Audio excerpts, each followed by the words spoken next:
Luc chapitre 14, versets 25 à 25.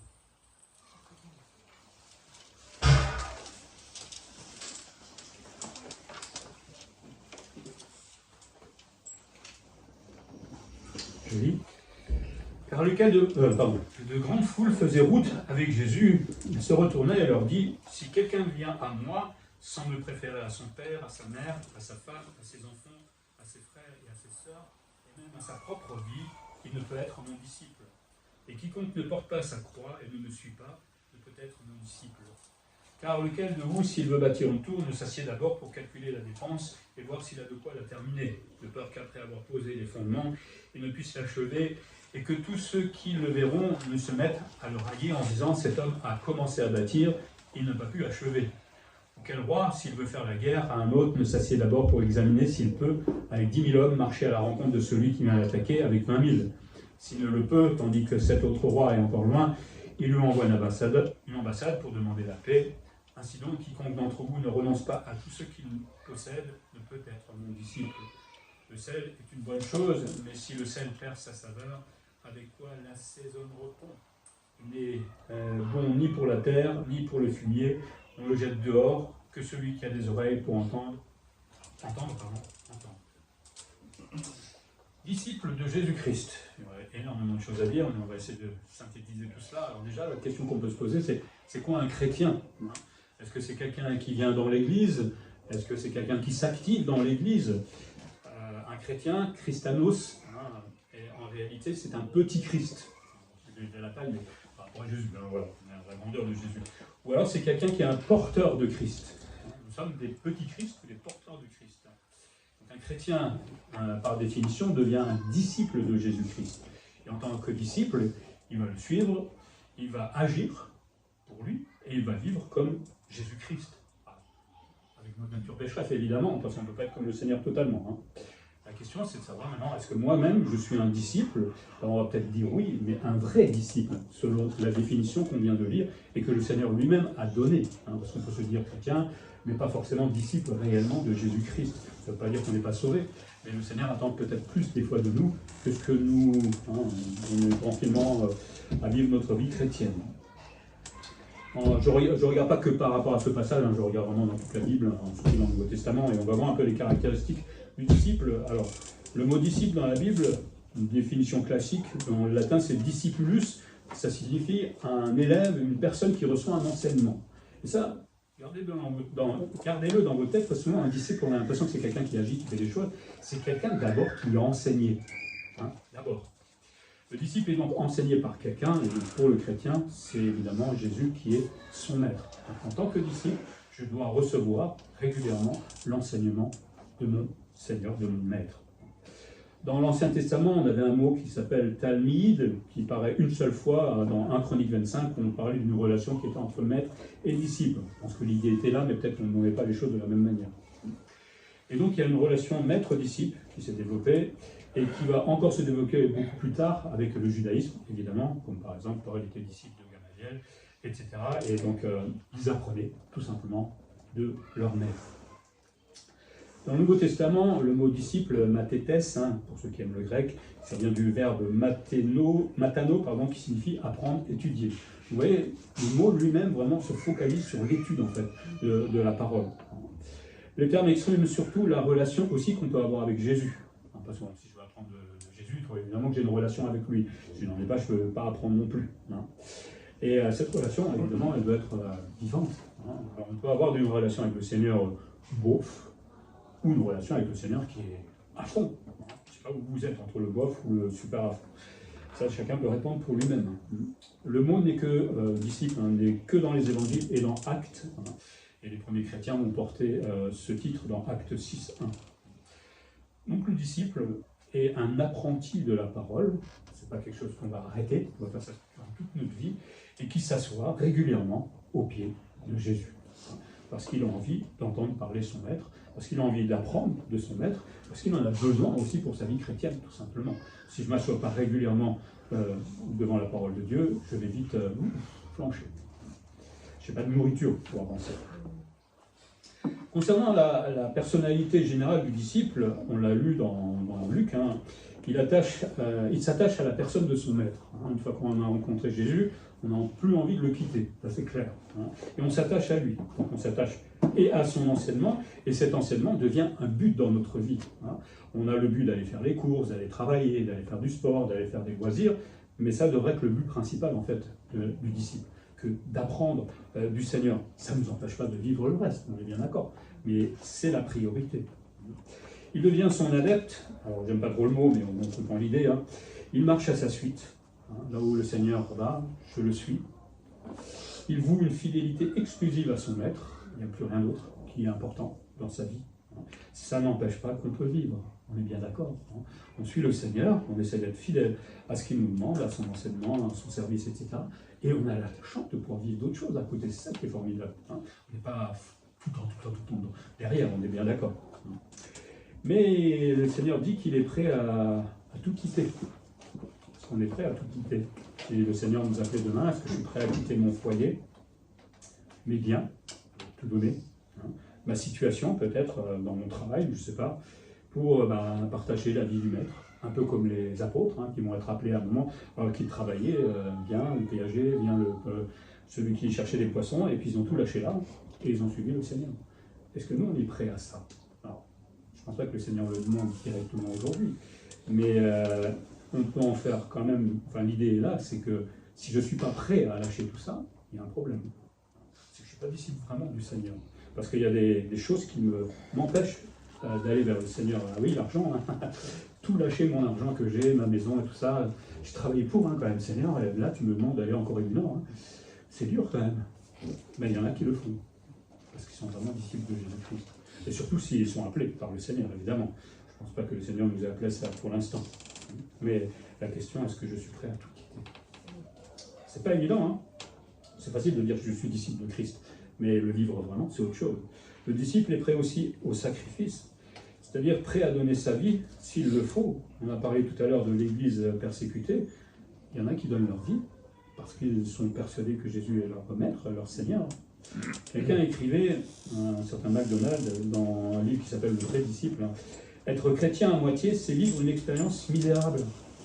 Être entièrement à lui, c'est le sûr moyen de jouir de ce qu'il a de meilleur. Être un vrai disciple, c'est être esclave de Jésus-Christ et faire à son service l'expérience d'une parfaite liberté. Il y a liberté pour celui qui peut dire, j'aime mon maître et je ne veux pas le quitter. Souvent, on est disciple à moitié parce qu'on veut justement cette liberté, hein, de pouvoir faire autre chose, de ne pas être obligé de toujours lire ma Bible, d'étudier, etc. Mais en fait, on perd sa vraie liberté, celle d'être un disciple de Jésus-Christ. Et vivre en tant que disciple à moitié, c'est louper ça, c'est dommage, hein, parce que c'est comme si vous travaillez qu'à moitié. Hein. Votre patron, il va être content. Bon, aujourd'hui, patron, je travaille qu'à moitié. Hein. Je ne vais pas comme moi, en tant que disciple, je fais que la moitié. Le grand patron là-haut, il n'est pas plus content. Hein. Alors qu'il nous donne les moyens, l'énergie, la force, sa main tendue tous les jours pour vraiment être disciple à temps plein et pas à moitié. C'est bien dommage qu'on ne le fasse pas des fois. Dès que je suis né de nouveau, je deviens disciple de Jésus-Christ. Naître de nouveau, hein, ça veut dire que je me suis repenti de mon péché, j'ai accepté que je suis perdu, j'ai accepté la sentence du Seigneur pour laquelle je suis perdu, mais j'ai aussi accepté la grâce qui m'a été tendue. Et à partir de là, je suis né de nouveau et j'ai besoin de Dieu. Et surtout, j'ai besoin d'un guide, d'un maître. Hein, parce que si le Seigneur ne nous avait pas laissé la Bible, je ne sais pas comment on a montré quelque chose peut-être, bon, on a montré la religion tout simplement. Mais c'est vrai que si on n'avait pas la Bible, je ne sais pas comment on aurait fait. Il y a peut-être le Saint-Esprit, mais après chacun va dire un peu ce qu'il en pense. Aujourd'hui on entend dans beaucoup d'églises. Hein. J'ai besoin de Dieu, j'ai besoin d'un guide, j'ai besoin d'un maître.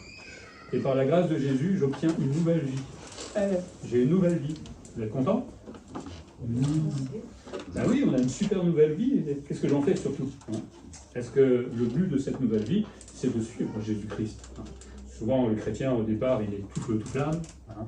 Puis les années arrivent, et puis bon, on se fatigue, hein? C'est comme toute chose, hein? Quand on court ou quoi que ce soit, et il faut toujours se remettre à jour, hein? Et fixer le but avant que le diable vienne nous faire un petit peu dériver à droite et à gauche. Quel type de chrétiens sommes-nous aujourd'hui? moi je ne veux pas répondre pour vous, hein, je réponds pour moi-même. Je peux être un chrétien charnel qui est toujours en lutte avec la chair. On l'est tous quelque part, hein. Mais il y en a qui sont vraiment charnels, qui laissent que la chair dans leur vie quasiment. Que je suis un chrétien du dimanche, comme on dit, je viens à l'église, c'est génial, ça me suffit pour la semaine. Je ne lis pas ma Bible, je ne vais pas aux études bibliques, parce que ça me suffit. Non, ça ne suffit pas, ce n'est pas suffisant. C'est impossible de grandir avec le Seigneur comme cela. Est-ce que je suis chrétien à moitié, est-ce que je suis chrétien tiers-tiers? Quelqu'un écrivait, toujours le même auteur d'ailleurs, hein, la tragédie de beaucoup d'existences aujourd'hui consiste à ne pas apprécier la grandeur de notre vocation. On est chrétien. C'est extraordinaire, je ne sais pas si vous vous rendez compte, et la vocation qu'on a de la part du Seigneur. Nous nous contentons de passer notre temps à des choses secondaires, à des futilités aux yeux de Dieu. Parce que Dieu voit des futilités en nous, hélas. Nous rampons au lieu de voler. C'est bien ça, nous rampons, hein, les chrétiens, c'est difficile. Alors qu'on devrait entrer comme des aigles qui s'envolent. Nous sommes esclaves au lieu d'être des rois. Esclaves de matérialisme, esclaves de, je sais pas, de passion, de loisir, alors qu'on devrait dominer tout ça. Rares sont ceux qui ont la vision et l'audace de revendiquer des nations pour Christ. Parce qu'un jour, vous avez dit, je sais pas, en priant, tout ça, je voudrais, Seigneur, que tout le monde vienne à Christ. Vous avez déjà dit ça, non? Alors pour nos familles, oui, ça, généralement, on va se coller sur nos familles, mais est-ce que vous ne voudrez pas que le monde entier soit à Christ? Moi, oui. Ça serait quand même plus tranquille au travail, la justice, etc. Hein, enfin, les chrétiens ne sont pas parfaits non plus, mais en tout cas, ça serait quand même mieux. Donc, je l'ai dit, quelle chance nous avons de vivre en tant que disciples du roi des rois. Mais souvent, on est disciples, voilà, disciples pépères, on va dire, mais on ne voit pas ce que le Seigneur attend réellement de nous. Parce que j'ai vraiment saisi la profondeur réelle, en fait, de mon engagement pour mon Seigneur. Quand on va à l'armée, moi j'ai réfléchi un moment et j'ai dit non, j'ai pas envie de vivre ces choses-là. J'ai pas envie de me faire tuer, ou j'ai des cinglés souvent à l'armée, hein. Bon, bref, je suis pas comme ça, même si je suis un peu carré comme eux, mais donc avant de m'engager, j'ai réfléchi. Et c'est ce que dit le Seigneur tout à l'heure. Hein. Avant de vouloir t'engager en tant que disciple de Jésus-Christ, tu te poses. Et tu poses la question, est-ce que tu vas y arriver? Quand j'étais jeune chrétien, je me souviens souvent, quand je lisais Actes et tout ça, et que je voyais la persécution, je me dis, je veux vraiment être disciple de Jésus-Christ? Parce que là, j'ai peur. Je crois que par moi-même, je n'y arriverai pas. Évidemment, on a besoin du Seigneur pour ça. Mais j'ai vraiment pesé le pour et le contre à un moment dans ma vie. Et j'ai décidé de, s'il faut que j'offre ma vie un jour au Seigneur, c'est facile de le dire au haut de la chair. Hein. On verra le jour où ça va arriver. On est bien d'accord. Mais en tout cas, je voudrais. On va donner si c'est possible. Mais il faut que je comprenne mon engagement. Le Seigneur est mort sur la croix. Et la douleur, la souffrance, tout ce qu'il a vécu à ce moment-là, l'engagement devrait être à la hauteur de tout ce qu'il a vécu. Hein, et pas d'être des chrétiens pépères, comme j'ai dit, les mains dans les poches en se disant que tout va bien. Hein. Le Seigneur est content de moi. Pas forcément. Non. Comment on reconnaît un vrai disciple? Le disciple ne se reconnaît pas à ce qu'il fait ou à sa notoriété. Il y a beaucoup de chrétiens qui s'agitent dans tous les sens dans l'église, qui montrent qu'ils sont là, qui font des choses. C'est pas ça forcément être chrétien. Alors c'est bien si on s'agite pour le Seigneur, mais le vrai chrétien, le vrai disciple se reconnaît à la relation qu'il a avec Dieu. Et on voit tout de suite quand quelqu'un a une vraie relation authentique avec le Seigneur. Ça se voit. Ça se voit dans l'épreuve, ça se voit dans le quotidien, ça se voit sur son sourire, on va dire, même si on ne voit pas un sourire, mais on le sent quand quelqu'un a une vraie relation avec le Seigneur. Quelqu'un écrivait en parlant du vrai disciple, une petite anecdote, hein, un pourceau et une poule qui partageaient la même basse-cour avaient entendu parler du programme qu'une église avait mis sur pied pour nourrir les affamés. Le pourceau et la poule se sont mis à réfléchir pour voir comment ils pourraient aider.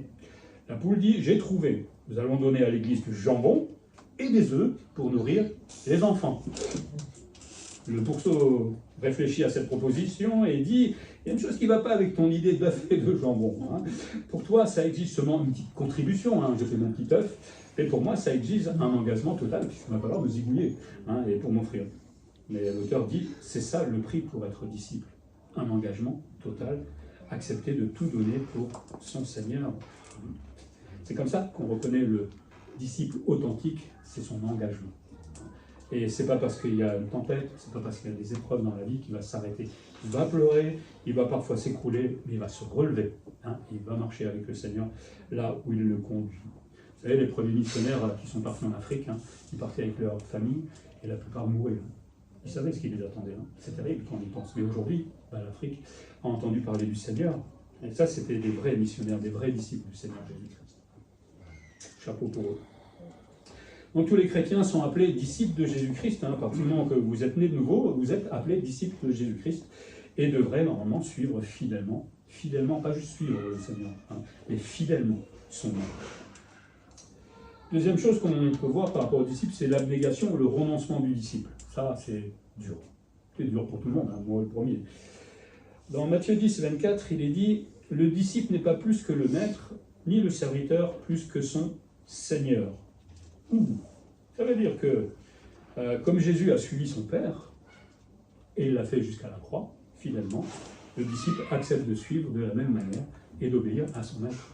Pas jusqu'à la croix, enfin il y en a qui l'ont vécu hélas, mais jusqu'à la mort peut-être parfois. Alors, je ne vous le souhaite pas, évidemment, mais en France ça va, je pense qu'on ne sera pas jusqu'à ce point-là, mais est-ce que dans ma réflexion personnelle de disciple, est-ce que j'ai déjà réfléchi à ce moment-là, éventuellement? Est-ce que je suis prêt à offrir ma vie? Parce que ça se réfléchit avant, c'est pas au moment où ça arrive que « Ah tiens, il faudrait peut-être que j'y réfléchisse. » Oui, mais là c'est un peu trop tard. Est-ce que je suis prêt à sauter le pas? Alors je sais que le Seigneur nous donnera des forces que nous n'avons pas besoin aujourd'hui. On le voit avec Étienne et avec d'autres. Étienne, il n'était pas préoccupé qu'on lui jette des pierres. Il regardait au ciel, il voyait le Seigneur à la droite. C'est tout ce qu'il voyait, qu'il vivait à ce moment-là. Donc le Seigneur donne certainement des forces que nous ne connaissons pas aujourd'hui, mais s'il ne me sent pas prêt, forcément, ça ne va pas se faire. Cela sous-entend qu'il subira les mêmes outrages que Jésus, le disciple. Donc la moquerie, je pense qu'on s'est déjà moqué de vous parce que vous êtes chrétien. Bon, c'est pas la fin de la voilà, c'est pas la fin de la vie. Après, si vous avez un peu de répartie, il faut juste rebondir sur ce qu'il est en train de faire pour pouvoir reprendre la situation en main, d'accord? Parce que les moqueries, ça se contourne tout ça facilement.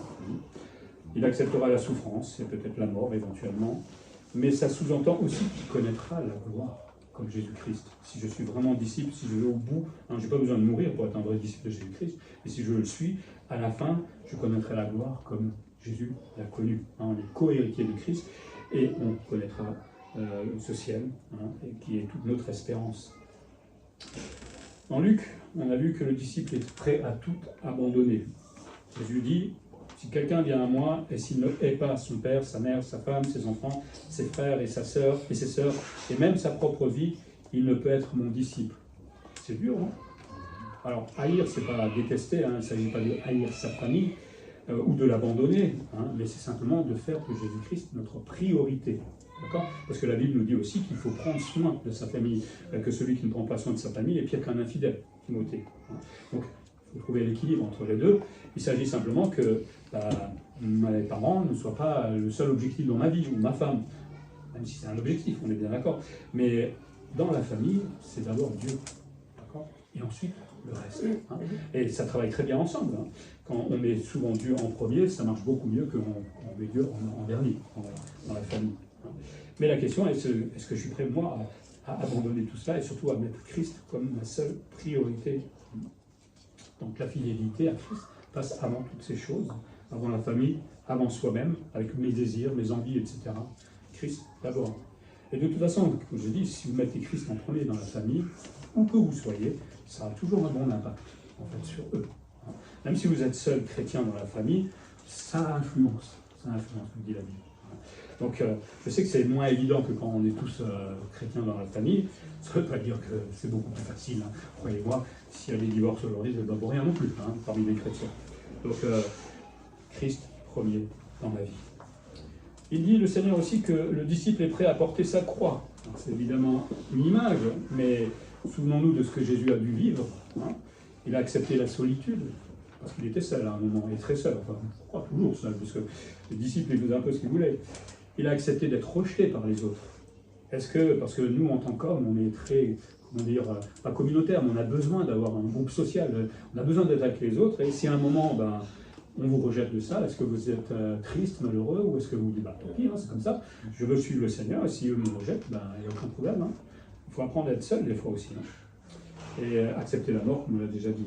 C'est-à-dire tout ce que le Maître a vécu lui-même. Reprenez un peu la vie de Jésus, et voyez tout ce qu'il a accepté dans sa vie. Tout ça, je suis censé aussi l'accepter dans ma vie. Pas évident. Pourtant, certains chrétiens ne portent pas leur croix. Ou du moins, ils la posent de temps en temps et ils disent voilà, je suis un peu fatigué aujourd'hui, c'est trop lourd cette croix. Mais parfois, ils préfèrent même cacher leur foi, par peur peut-être. Ça, c'est un peu dommage. Alors, c'est vrai qu'on est tous un peu pareils. Hein. On a des fois, dans des situations un peu compliquées, c'est vrai qu'on a peur d'exprimer notre foi, mais c'est dommage. C'est peut-être la bonne occasion de parler du Seigneur. Mais le Seigneur ne nous dit pas de poser la croix, il nous dit de la porter, tout le temps. Être disciple, c'est donc le choix de s'engager, comme Jésus a offert toute sa vie sur la croix. Il l'a donné à moitié, il l'a donné entièrement, complètement. Tout est accompli. Et de la même manière, le disciple devrait dire que tout est accompli, ça y est, Seigneur, tu peux tout faire avec moi. Et quand vous lui dites, il va le faire. Il va le faire. Jésus dit aussi qu'il faut renoncer à tout. Alors, il ne s'agit pas de vouloir renoncer à tout, parce que là, il y a beaucoup de chrétiens qui sont comme ça. Ah, je voudrais faire un super chrétien. Non, il faut le faire. C'est pas la même chose. Hein. Ce vouloir et faire, c'est deux choses différentes. Et faire, c'est faire le bilan de sa vie. On a tous encore des péchés qui se collent à nous. Hein, et on en aura jusqu'au bout. Et peut-être certains qui nous embêtent vraiment. C'est l'occasion de faire et de renoncer à tout cela. Renoncer à notre ego. Quelqu'un a déjà réussi à maîtriser son ego ici? Ça va, vous me rassurez, je ne suis pas tout seul. Hein.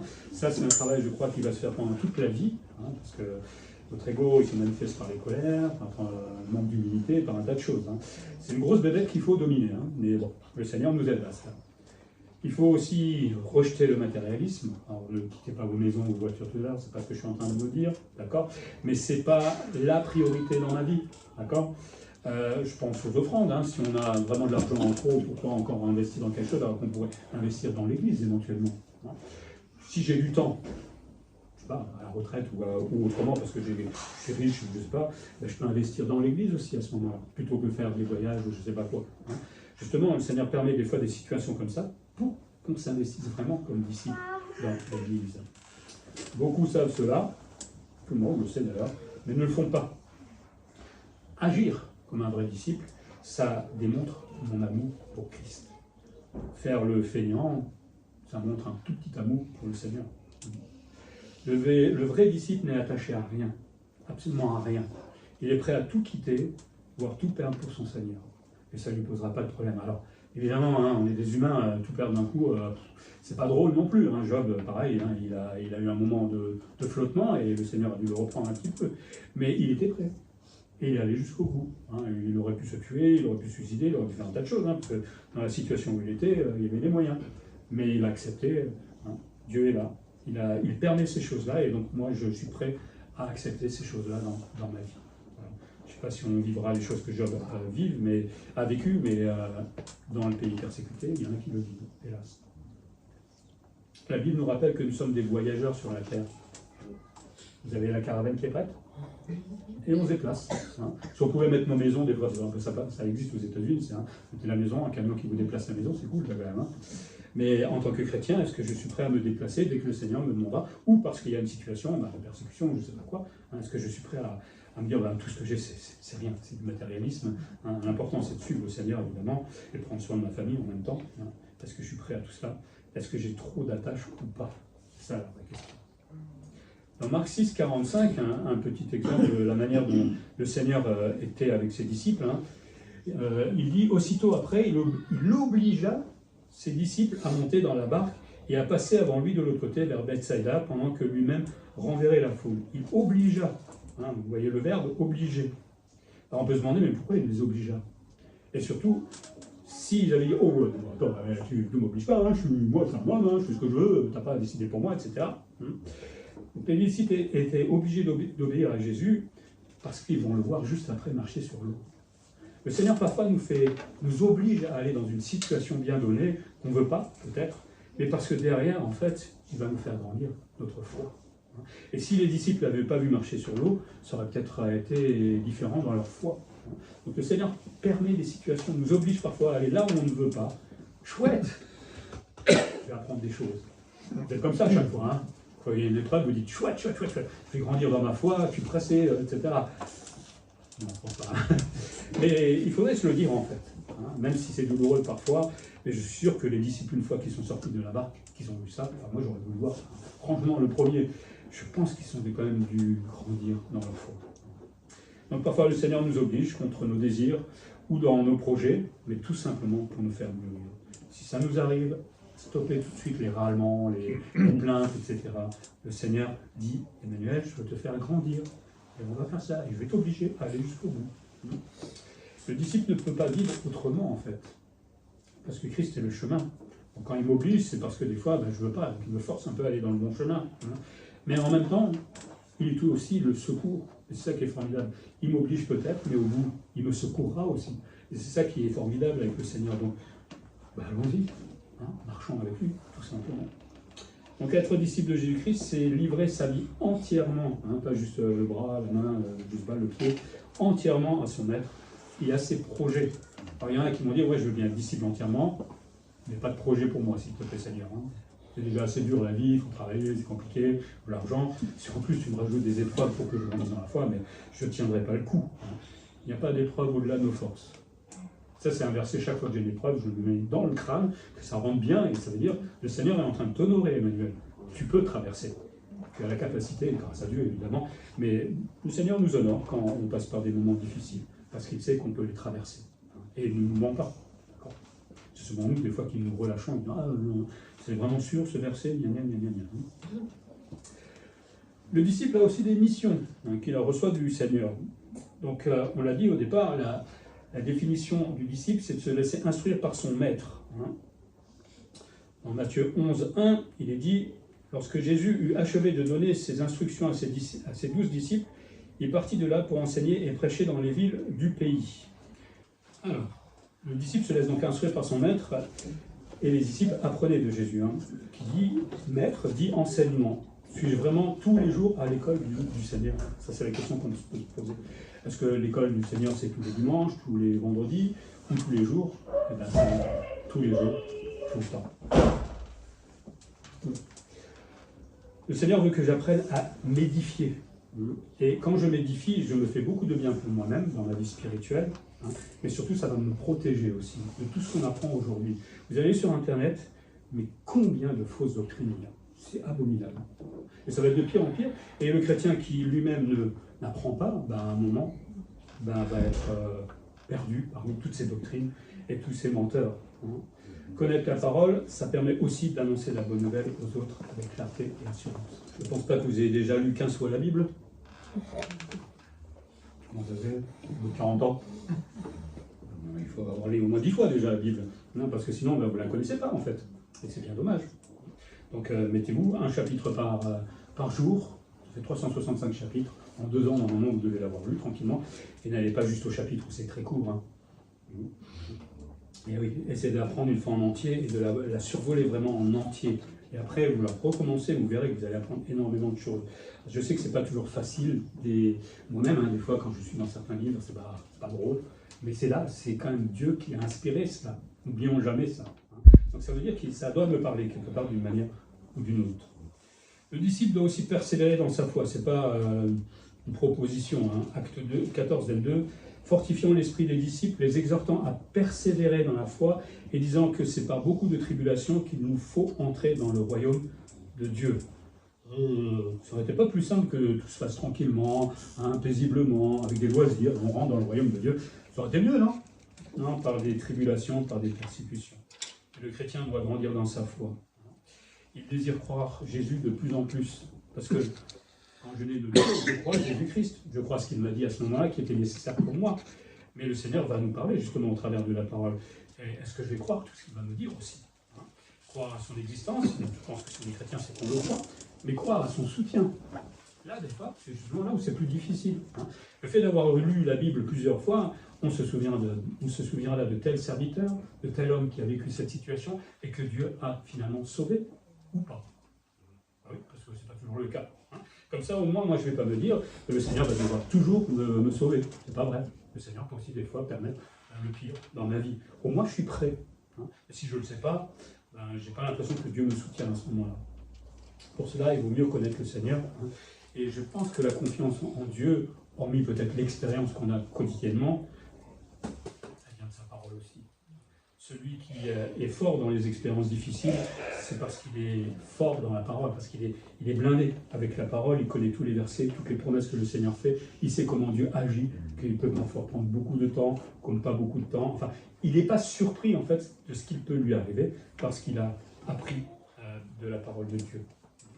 Et Dieu permettra des tribulations, et justement pendant ces tribulations, ce sera la mise en pratique de ce que l'on a appris dans la Bible. Et moi j'aime bien ces mises en pratique, même si elles sont des fois difficiles. Et c'est comme ça qu'on grandit tout simplement. Le disciple, dans Matthieu 28, 16, dit aussi qu'il obéit au Seigneur. Jésus a confié des missions à ses disciples. Autrefois, les disciples ont obéi. Alors, au début, ils étaient coup-ci, coup-ça. On se souvient que le Seigneur a fait plusieurs reproches. Mais quand ils ont eu le Saint-Esprit, les apôtres, ils sont partis annoncer la bonne nouvelle. Malgré toute leur faiblesse. On se souvient de Pierre. Je suis fort, moi je vais aller me battre avec toi à Jérusalem. Et quelques temps après, il a renié Christ. Voilà. Ça, c'est l'humain, on va dire. Et si on part avec nos faiblesses, ça ne va pas marcher. Mais le Seigneur s'est servi de Pierre malgré tout. Il a fallu évidemment qu'il passe par cette épreuve, et qu'il comprenne qui il est.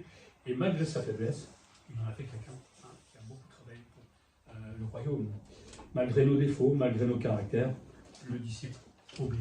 Et le Seigneur va nous transformer au fur et à mesure. Ils ont accepté, ces disciples, de se laisser aussi corriger par le Seigneur. Et ça, on aime déjà un peu moins. Non, mais je suis bien, moi, je suis un bon disciple, je fais bien les choses, je vais à l'église une fois par mois, je suis un bon disciple, ça va. On n'entend pas des fois le Seigneur qui nous parle. Évidemment, si on ne lit pas la Bible. Et si on vient que de temps en temps à l'église, on tait aussi le Saint-Esprit quelque part. Et forcément, le Seigneur ne peut pas agir avec nous. Il faut savoir se laisser corriger par le Seigneur. Comme quand on était enfant, quand on faisait des bêtises, les parents reprennent, et finalement on arrête les bêtises, et on se rend compte que c'était quand même mieux pour nous d'arrêter de faire les bêtises. Et donc le Seigneur nous corrige, et ils ont aussi accepté de suivre Jésus après son départ, et donc c'était pas évident. Nous aujourd'hui on a le recul, 2000 ans, plus de 2000 ans de christianisme, imaginez que c'était hier que ça a commencé.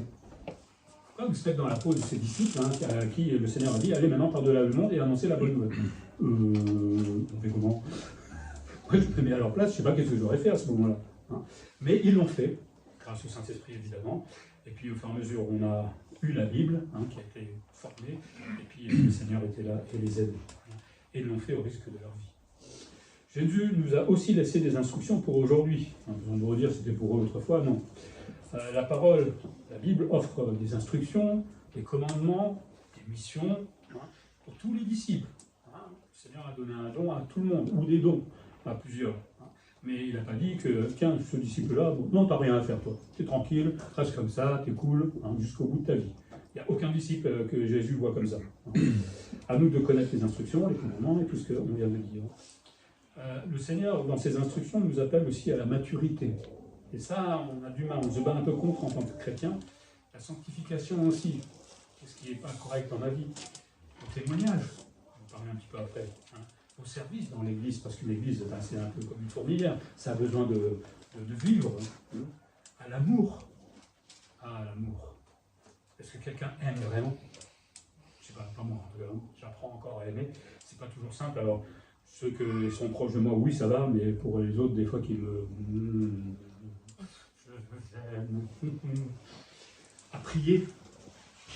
Je pense que le chrétien souvent prie vite fait. Prier, c'est prendre du temps. C'est pas prier pour soi, ou pour sa famille, ou pour ses besoins. On doit prier pour les prisonniers, on doit prier pour nos autorités, on doit prier pour les missionnaires, on doit prier pour les autres églises, on doit prier. Il suffit juste de se faire une petite liste pour ne pas oublier toutes ces choses-là. Ça, c'est une vraie vie de prière. C'est chouette. On a 2 rendez-vous dans la semaine pour prier ensemble. C'est prier seul, mais le Seigneur nous demande aussi de prier ensemble. C'est une force de pouvoir prier ensemble. Saisissez cette force. Est-ce que je suis au courant de ce que Jésus veut pour moi? Alors, oui, mais pas tout, souvent.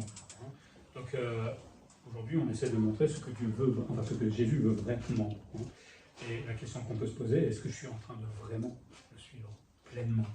Je pense qu'on le suit, mais pleinement, ça c'est la vraie question. Et puis, le disciple a aussi une mission, c'est d'évangéliser. En Matthieu 28, 16 à 20, il est dit, si ça peut bien marcher, Or, les 11 disciples s'en allèrent en Galilée, sur la montagne que Jésus leur avait assignée, et quand ils le virent, ils l'adorèrent, mais il y en a eu qui doutèrent. Et Jésus, s'approchant, leur parla et leur dit: « Toute puissance m'a été donnée dans le ciel et sur la terre. Allez donc et instruisez toutes les nations, les baptisant au nom du Père, du Fils et du Saint-Esprit, et leur apprenant à garder tout ce que je vous ai commandé. Et voici, je suis avec vous tous les jours jusqu'à la fin du monde. Amen. » Donc le Seigneur a appelé ses disciples, et nous sommes ses disciples aussi, à aller tout simplement propager la bonne nouvelle. Hein. C'était la mission première d'abord des apôtres, mais c'est notre mission à nous aujourd'hui aussi, là où le Seigneur m'a placé, famille, travail, quartier peut-être, et bien je suis là pour annoncer la bonne nouvelle à quiconque veut bien l'entendre, mes voisins, mes collègues, mes amis. Hein. Ils doivent savoir que je suis chrétien. Des fois, quand je suis à mon travail, j'aimerais bien le dire. En pause, je regarde tout le monde, je veux dire, je suis chrétien. Je ne peux pas le faire, sinon on va dire Mais j'aimerais bien que tout le monde le sache. Et je suis toujours content quand je sais que certains le savent, que je suis chrétien, alors que je suis pasteur, donc ça c'est un peu encore mieux. Hein. Et donc, je suis là comme un point de repère pour eux, et ça me plaît en fait. On ne sait jamais, peut-être un jour ils auront une question. On m'a déjà posé des questions. Et donc, si tout le monde était comme ça, ben, je pourrais évangéliser tout le monde, ça serait encore mieux. Mais bon, c'est pas aussi facile. Hein. Le disciple est un ouvrier dans la moisson, nous dit Matthieu 9, 37. Alors il dit à ses disciples, la moisson est grande et il y a beaucoup d'ouvriers. Je voulais voir si vous l'avez déjà lu ce verset. Hein. Il y a peu d'ouvriers. Hein. Je peux vous arnaquer des fois. Hein. Il y a peu d'ouvriers. Et ça c'est tragique. C'est tragique. Il y a une grande moisson, il y a tellement de gens perdus, et on est si peu. Et dans le si peu qu'on est, très peu le font. D'être vraiment disciple de Jésus-Christ. Hein. Il y a donc un vrai challenge hein, pour servir et faire grandir l'Église par notre témoignage et notre service. Hein. C'est un vrai challenge. Ou est-ce que moi je me dis, je suis chrétien, il y a une église là-bas, j'y vais, c'est cool, et puis je rentre à la maison. Est-ce qu'on veut vraiment s'engager dans notre église pour qu'elle grandisse vraiment? Et comment? Ça, c'est à chacun de nous de répondre. Prier pour que le maître de la moisson envoie des ouvriers. Ben tiens, voilà un sujet de prière en plus. Hein. Prier pour que Dieu envoie peut-être un autre pasteur ici, ça serait bien. Ça m'arrangerait un petit peu. On prie depuis des années pour cela, pour que quelqu'un puisse m'aider. Mais aussi pour qu'il y ait peut-être des gens qui ont vraiment à cœur d'évangéliser. Je l'ai fait pendant des années, mais je ne peux pas tout faire en même temps non plus. Voilà, que le Seigneur nous fasse réfléchir à notre don, à ce que je peux faire moi dans mon église à Étréchy. Et que je prie justement qu'il envoie des ouvriers. Et peut-être que quand je vais prier, il va dire, tiens, c'est peut-être toi l'ouvrier que je dois envoyer. Ah mince, j'aurais pas dû prier pour ça. Je me suis fait avoir. Non, non. C'est un vrai fardeau, en fait, ça. Parce que je pense que souvent en France, on vit notre vie, travail, métro, boulot, en disant voilà. Mais je suis sûr que dans des pays persécutés, le fardeau, la prière qu'ils ont, c'est que l'évangile avance dans leur pays. Et nous, on oublie évidemment, ou alors c'est là, quelque part dans un coin. Le vrai disciple s'investit, travaille pour Dieu, il ne travaille pas pour ses intérêts ou sa propre notoriété. Il y a beaucoup de stars évangéliques aujourd'hui, ou de chanteurs évangéliques, qui sont des stars, et on les idolâtre. Eh oui, eh oui, eh oui. On est même prêt à donner des fois des milliers d'euros pour qu'ils puissent avoir des jets et des choses comme ça. Mais c'est affolant, c'est la folie. Hein. Comment c'est possible ça dans l'église de Jésus-Christ? Et non, mais c'est des disciples, hein, soi-disant, mais ils n'ont pas lu la Bible. Alors évidemment, il faut aider l'église, hein, on est bien d'accord, mais investir dans des choses qui sont intelligentes et pas stupides. Je ne dis pas que les chanteurs, tout ça, ne font pas un travail, c'est pas ça le problème, mais le problème, c'est que c'est comme dans le monde, à un moment, l'homme est comme ça, il va les mettre en avant. Hein. C'est humain. Le disciple désire aussi que l'église grandisse. Hein. Il est dit, dans Acte 2, Jésus ajoutait chaque jour à l'église. Chaque jour. À l'époque, il y en avait beaucoup, mais c'était aussi le début. Hein. Il ajoutait ceux qui étaient sauvés. J'ai envie de dire, ça c'est la part du Seigneur. Hein. S'il nous envoie quelqu'un, c'est génial. Alors, je lui demande d'en envoyer beaucoup, mais il ne veut pas pour l'instant, je ne sais pas pourquoi. Hein. Ça c'est la part de Dieu. Par contre, les disciples augmentés, par l'annonce de la bonne nouvelle, ça c'est notre part. Donc, on travaille ensemble, Dieu fait sa part, et moi je fais ma part. Si je ne fais pas ma part, ben, Dieu ne fera pas la sienne. Il le fera parce que des fois, on peut faire les choses sans nous, hein, si on veut vraiment être récalcitrant. Mais normalement, il y a un partenariat qui se fait entre Dieu et moi, hein, pour que l'Église grandisse.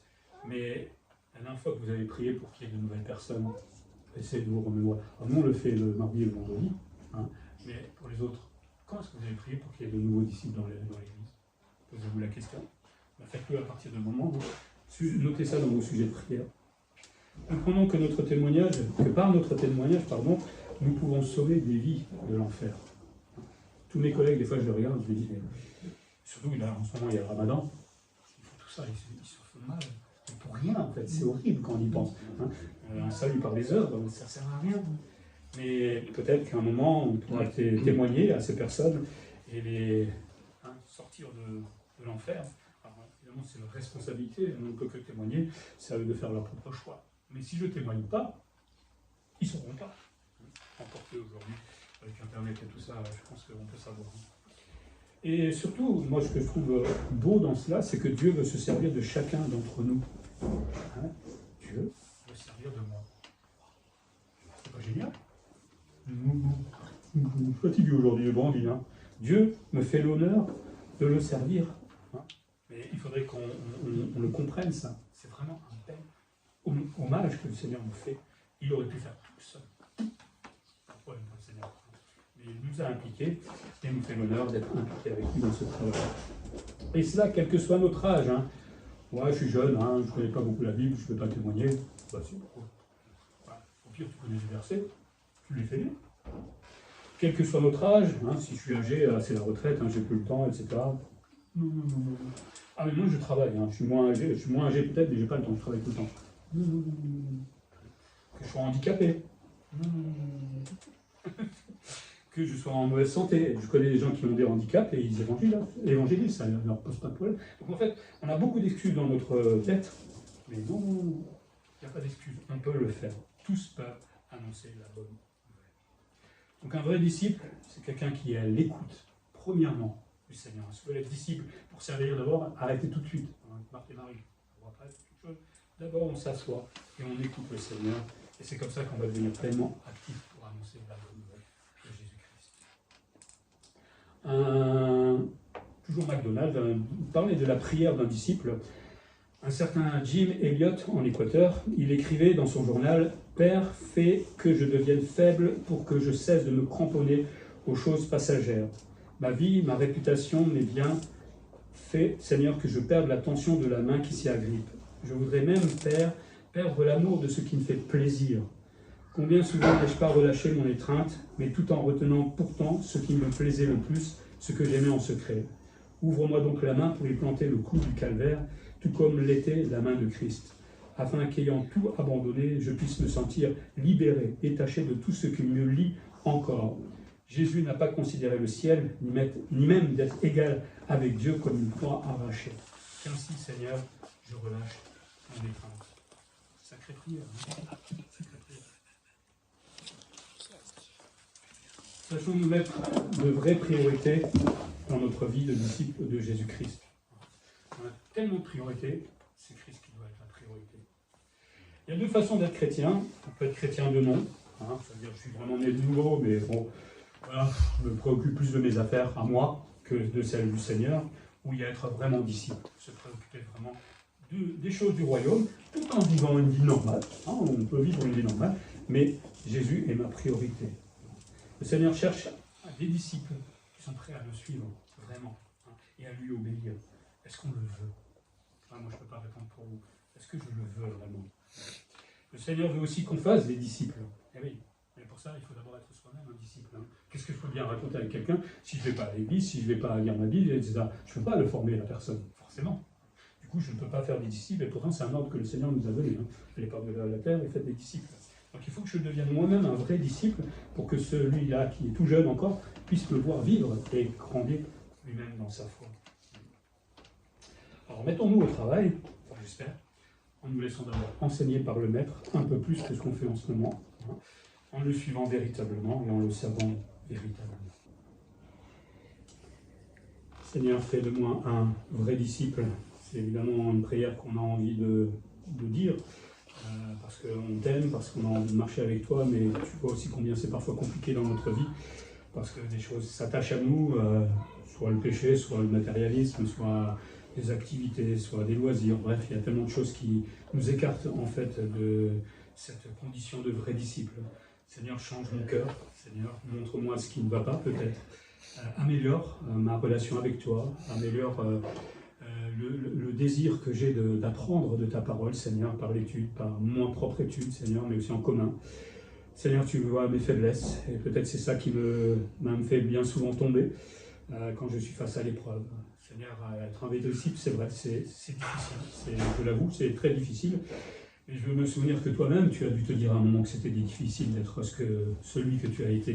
Et tu l'as montré à Gethsémane, où tu as une prière assez révélatrice aussi, que toi-même, tu avais parfois du mal à avancer, mais tu as avancé. Et heureusement pour notre salut, Seigneur. Alors nous aussi, peut-être, nous avons du mal à avancer, mais peut-être que c'est pour le salut d'autres. Parce qu'en tant que disciples, nous sommes appelés à évangéliser. Et si nous faisons les paresseux, peut-être ces gens-là n'entendront pas parler de toi. Seigneur, change nos cœurs, change notre vie, améliore notre relation avec toi et fais de nous de vrais disciples. En Jésus-Christ. Amen. Amen.